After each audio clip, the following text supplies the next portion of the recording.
Hello everyone.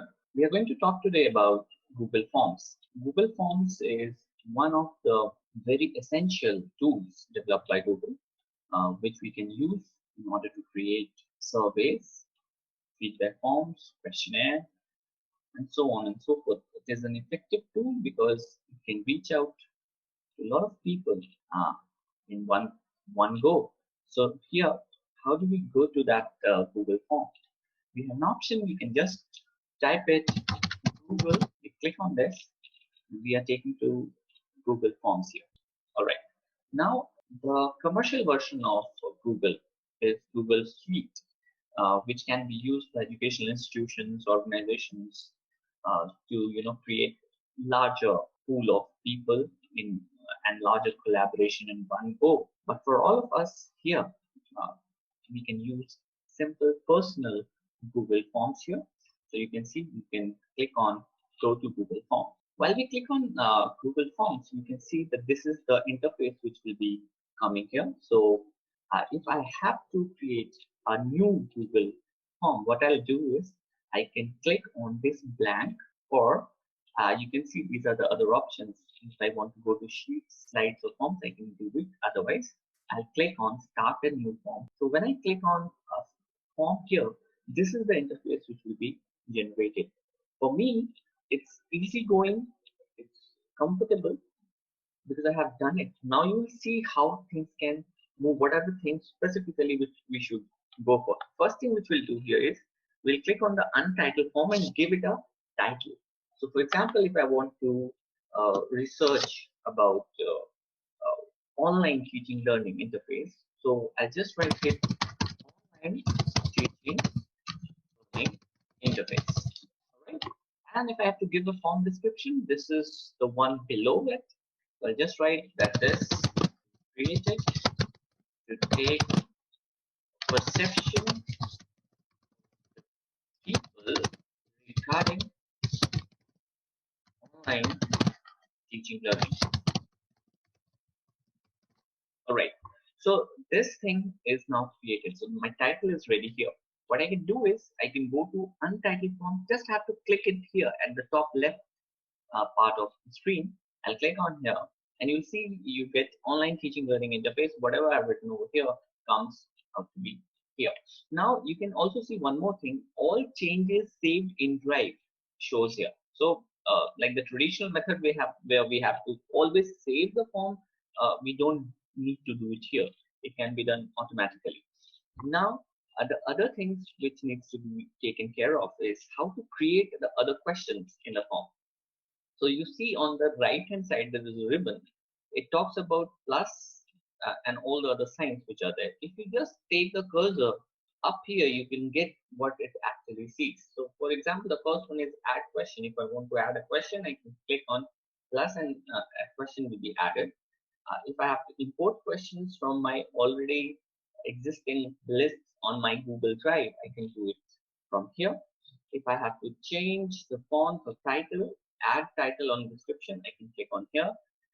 If I have to add an image in order to make it look the screen a little better, a little more catchy, then I can add image to my questionnaire. If I have to add a video, I can do it here by clicking on this. And if I have to add sections, I can click on this.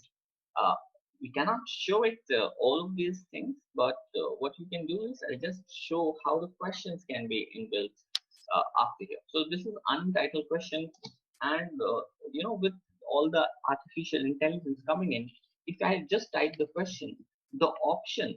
So basically, a questionnaire or a test battery consists of two things. One, the statement. The other one is the scale. So if I am going to write down, type a question, a statement, Google will automatically prompt me for a scale. Which one is the most appropriate scale? So I just write name here. I write name and I leave it. You see a short answer comes up automatically. Short answer question, name of the respondent. It comes automatically. So I can just click on this and you can see there are other options which are there, like paragraph, multiple choice, checkboxes, drop down. You can also upload files here. You can have linear scale. You can have multiple choice grid, checkbox grid, date and time. All these things can be generated by click of mouse.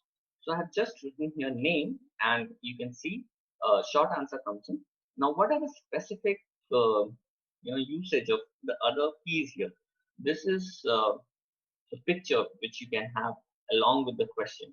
An image, if you want to insert, you can just click on this and you get an image.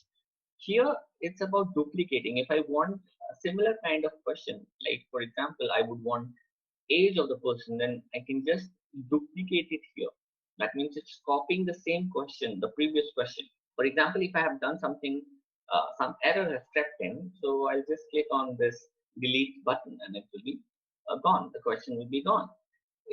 This required is very important here. So if I click on required like this, the person who is responding to my question will have no option but to fill this, and then only he can move forward. Otherwise, the form will not be submitted. All right. So these are the things which needs to be taken care of while we are just starting up with the question designing on Google Forms. All right. So what we can do is we can go to the next question. I can copy the same link as I have said before. So I'll just duplicate it once more. The name comes up automatically. I can make an edit over here. I can just write down age. That's it. So if I write age, the response validation has been added that it has to be a number. For example, yeah, it is a number. So I can let it be or I can remove it. All right. It can be a specific number over here. You can see. You can click on this and you can get it. So now what happens, I'll also make it a required question. Since the earlier question was also a compulsory question, this question is also a compulsory question because I've used the duplicate command here. So you can see this asterisk which is marked here tells us that this is a compulsory question which needs to be answered before we proceed to the next one. All right. We can also add a question here, and if you don't want to duplicate exactly this thing, you can just add it. Add question here. So I'll do it for you right now. So after having clicked it, if for example I want to know the income group of people, so what I can do here is I can write income, just that income, and now I have, you can see as I've already said, Google has this artificial intelligence to capture. So if it's income, it does not come under short answer question. It comes under multiple choice. Okay, we have an option here. We can use multiple choice. So for example, we are talking about the annual income. Then we start with the first thing is rupees 5 lakh. All right, and then you can go to the next option which says that 5 lakh to 10 lakh, and the third option say for example above 10 lakh. This is how you can do it. This is a multiple choice question, and you can just go about doing it. Now, if I want to add one more question in which I want two responses to be, it can be two responses for one question.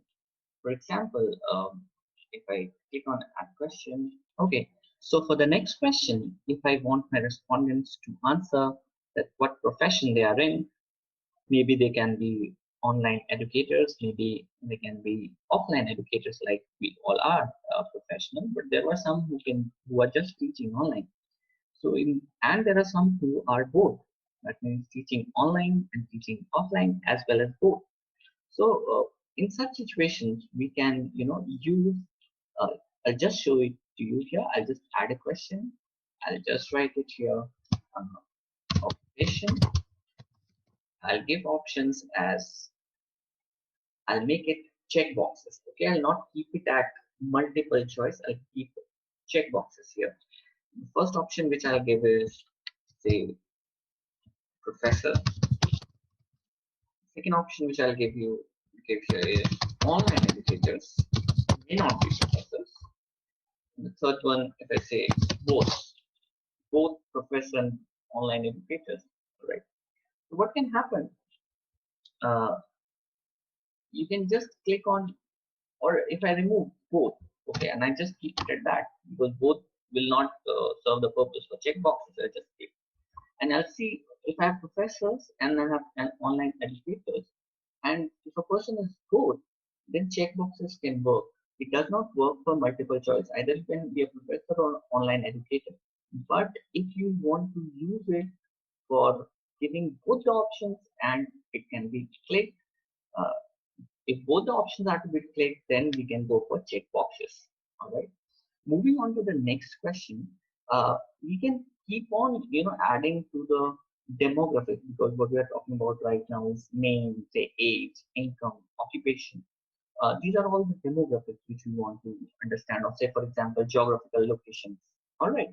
So this can be kept as one section for a question. And this we generally do for a question and designing. Those who are into this field will be acknowledging this fact.